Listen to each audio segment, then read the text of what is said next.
Bali marami-rami nga po palang mga cutting sa ating kukuhain ngayon dito sa bukid mga tuto kag mga inday.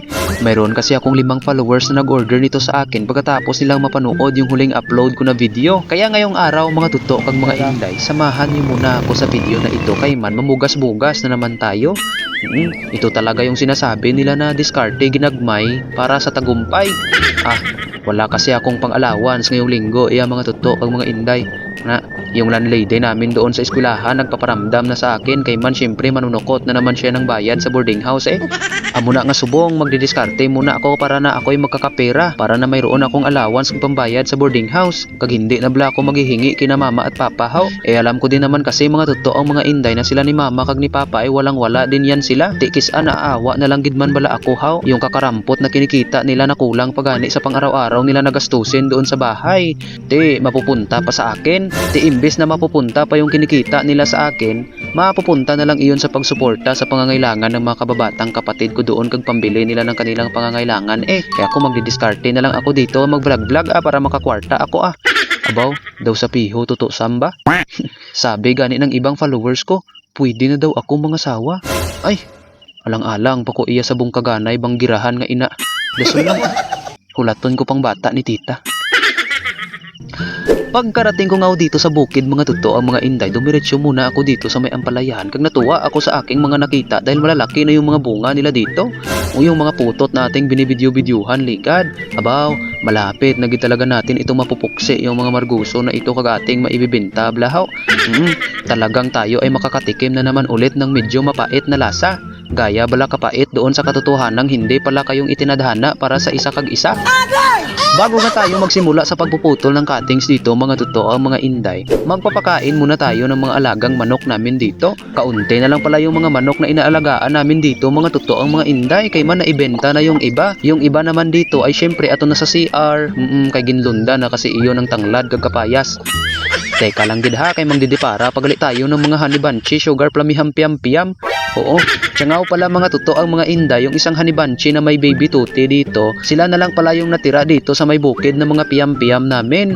Dahil yung isang inahin na honey bunchi dito ay binalik na ni mama sa kay tito. Kay managaugtas na si mama kag ni papa kakaatipan sa kanila dahil ang dami-dami nila kag nabubudlayan na sila kakahanap ng mapapastulan ng mga bakante. O yung mga bakante kasi namin dito daw mas upaw pangadaan sa ulo sang kilala mo. Pagkabalik ko nga naman dito sa kubo mga totoo ang mga inday, abay nagulat ako na may bata dito. Akala ko'y naligaw ang isang diwende ni Snow White. Ay nano man ito iyaman? Si Gleia man pala ito. Kay sumunod man pala gali dito si Gleia kag yung kanyang mami mga totoo ang mga inday para sila ay mag-vlog din. Sana suportahan nyo din yung vlog ni Baby Gleia kag ni mami niya mga totoo ang mga inday ha. Para bala na may meron din silang mga extra income bala kahit sa pag-vlog lang blahaw. Boxy lang, di alam ako. At mamaya daw sabi nila na pupunta din daw dito si mama kay para mangputol nitong mga salinsing ng mga ampalaya na tumutubo dito sa may bandang puno Kay kailangan kasi itong alisin mga totoong mga inday para yung nutrients na sinisipsip ng mga marguso ay magdidiretso doon pa itaas kag magsuporta sa kanilang bunga kag hindi na doon maghahapit pa sa mga sucker na iyan. Di ngayon hindi na tayo magpapaligoy-ligoy pa sa ating tinutuyo dito ngayon kay man mangdi-deliver pangadaan ako iya mamaya sa mga ito baka tayo'y mahahaponan kag masisiradaan na ng JNT hindi gid tayo makakapadala ng isang parcel na ito papuntang Iloilo Dire ay nagsimula na akong mamutol mga totoo ang mga inday. Medyo makapal na nga itong mother plant namin dire kaya gusto ko na muna itong bawasan at isa sa mga naisip ko dahil busy pa naman ako sa eskwelahan kag hindi pa naman ako makapagtanim nitong mga na pinutol ko kaya naisip ko na ibenta na lang muna ito dahil kailangan ko din namang makaipon ng panggastos para sa pambili ng mga materyales dito para sa triles nitong bagong tanim kong dragon fruit. Bali itong mga kawayan na ito ay didikitan lang po ito nila pero maglalagay pa ako ng ng simento bala na haligi bala na may bakal sa gitna tapos may galvanized pipe doon sa may itaas na siyang mapapatungan ng mga stems ng dragon fruit kung sila ay maglululoy na amo na ang plano ko dito mga totoo ang mga inday. Dire samtang ako nagapamutol mga totoo ang mga inday ay nahihirapan gani ako dito kay man yung kamay ko ay natutuhog ng tunok.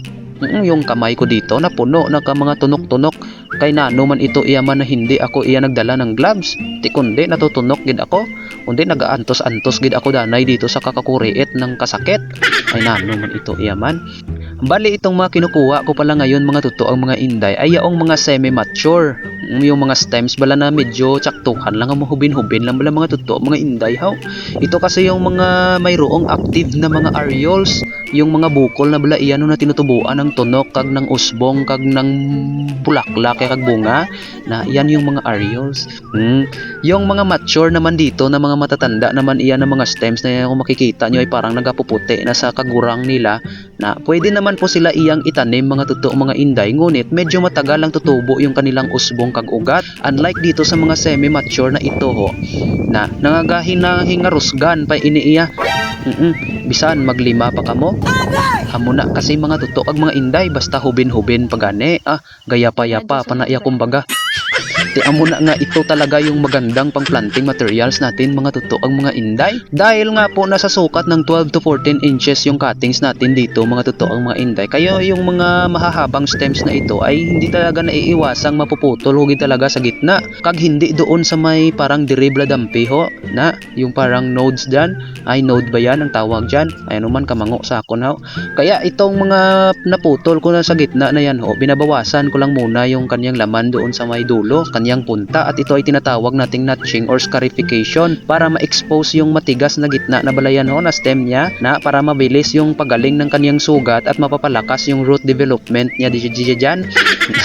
Tapos ihahayaan muna natin iyan sa lilim ng puno sa loob ng 5 to 7 days bago ito itatanim. Kay man kung bagong putol tapos itatanim na ibubugsok na natin agad sa lupa, abay ito'y aatakihin ng fungus iya kag ito'y madudunot masasayang lang yung cuttings natin. Mamati kayo sa akin mga totoo ang mga inday ha, para nga kung kayo bala magtatanim nito ha, hindi man bala mamamatay na para sa sunod tuig tayo may pupuksi-puksiin na ya. Dahil nga po medyo busy ako sa eskwelahan mga totoo ang mga inday, kag minsan lang ako makakauwi dito sa amin, kaya hindi ako nakapag-rooted nitong stems bago ibenta. Kaya pinapayuhan ko na lang yung mga buyer ko na sila na lang yung magsagawa ng curing na yan bago nila itatanim. Dito ay nakaputol nga ako ng 75 cuttings base po sa kabuang bilang na in-order nila sa akin. Tapos isinilid ko na ito sa sako kag lulukduhin ko pa ito palabas kag maglalakad pa ako ng 1.5 kilometro kag dirigin lagyan ko lang pala ng damit yung ulo ko kay baka matutunok yung bagol ko. Pagkarating ko nga dito sa may crossing sa may gilid ng kalsada, itinali ko na yung dala ko dito sa aking big bike. Tayo ay magdadali-dali. Nagidya talaga ngayon mga totoo ang mga inday, kayo sinalubong na naman tayo ng ulan. Namimiss niya siguro ako. Pagkarating ko naman dito sa may bahay, dito ko na po pinangpain-pain yung mga order nila. Merong 15 pieces, tatatlo katag 10 pieces, kag isang 30 pieces. Amo pa lang man ang order sa akin ngayon. Pero itong 15 pieces mga totoo mga inday, ipipick up lang daw ito ng buyer ko na taga Kanduni dito sa may bahay. Tapos itong natira naman ay ito ay aking ihahatid doon sa mga madadaanan kong mga bahay ng umorder. Kag ining 30 pieces ay imi-meet up ko sa taga Himamaylan, kag yung isa ay papadala ko sa JNT papuntang Iloilo. Noong nakabihis na ako diri mga totoo ang mga inday, nagdalagali ako muna ng bigas dito kag isinilid ko sa bago ha. Tapos yung ampalaya pala niya pinadala ni mama sa akin na bunga ng tanim niya doon sa bukid. Dinala ko na din ha. Kag dire na itali ko na din yung mga dala ko. Abaw na dugayan pagid ako bago makaalis diri mga totoo ang mga inday, kaya abaw umulan man niya dito. Baw, ti kundi na hapunan nagid talaga ako iya. Ti kay wala man tayong magagawa, kay alangan man na tayo'y maghuhulat lang dito hanggang tayo'y magagabihan. Ti hiniram ko yung kapote ni papa kag itinakip ko sa bag ko dito sa may harapan. Kag bumiyahe nagid talaga ako iya mga totoo mga inday, kay nahapunan na ako dito. Dire ginhapit ko na muna yung isang 10 pieces na in-order sa akin diri sa may kilometer 117 na sakop lang din naman ng aming barangay. Pero yung nag-order nito ay isang OFW.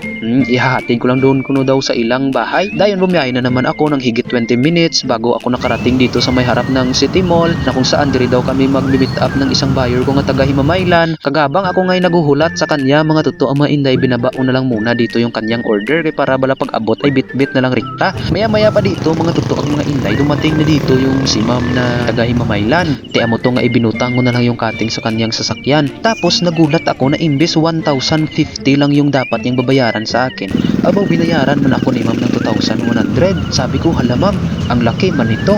Nanguhuya ako ya. Sabi ni ma'am sa akin na lang daw yung sobra pang dagdag sa allowance kag pang gasolina. Baw, grabing blessings man itong natanggap ko ba. Salamat Lord gida. May pangdagdag na talaga ako sa ibibili kong materyales para sa trellis ng bagong tanim kong dragon fruit. Bawang shoutout din sa iyo ma'am ha. Salamat gid sa iyong ibinigay. Dayon dire ay dumiretso na gid ako mga totoo mga inday kag naghihingagaw akong makarating sa may JNT Hub. Kagkaluyan pagkadating ko dito sa may JNT abaw magsisira na gali sila. Dahil hanggang alas 5 lang pala sila mga totoo mga inday. Ti ako ya dumating ako ng 5:30. Hay wala tsansa eh. Bukas gid tayo makakapadala nitong order natin taga Iloilo ni. Tapos dumiretso na naman ako. Etong isa ay order din ito ng isang OFW ko na follower kag ihatid ko daw sa bahay nila doon sa may Orong. Syempre kay hindi ko man alam yung bahay nila dito kung saan iyan dampi. Hindi talaga naiwasang maglapaw-lapaw ako kung nagtalang-talang. Pag sa kaluyan nakalabuot na gid man ko natagpuan ko rin yung bahay nila dito kag dire inihatid ko na kag yung nag-received ay si papa niya kag si mama niya dito. Nag-wave na sila dito sa inyo ho. Dayon dire bumiyahe na naman ako mga totoo ang mga inday papunta na gid ito sa may boarding house. Medyo nga po nakakapagod talaga yung araw na ito mga totoo ang mga inday pero parang napawi naman yung pagod ko dahil sa pagmamahal ng mga followers ko sa akin. Baw nagpapasalamat gid ako gali sa inyong lahat. Baw sana'y pagpapalain pa kayo ni Lord at nagpapasalamat din po pala ako sa lahat ng mga OFW ko ng mga followers no. Baw thank you gid sa inyong lahat. Halong kamo dira permi sa inyong trabaho ha kag kabay nga halungan man ni Lord ang inyong nga pamilya. Padayon lang tayo sa pakikigbato ng ating kalisod sa kabuhay. O dire kay nakarating na ako sa boarding house kag ako'y magpapahuway na mga totoo ang mga inday kay ang sasakit ng aking likod. Kaya hanggang dito na lang. Bye-bye. Ingat.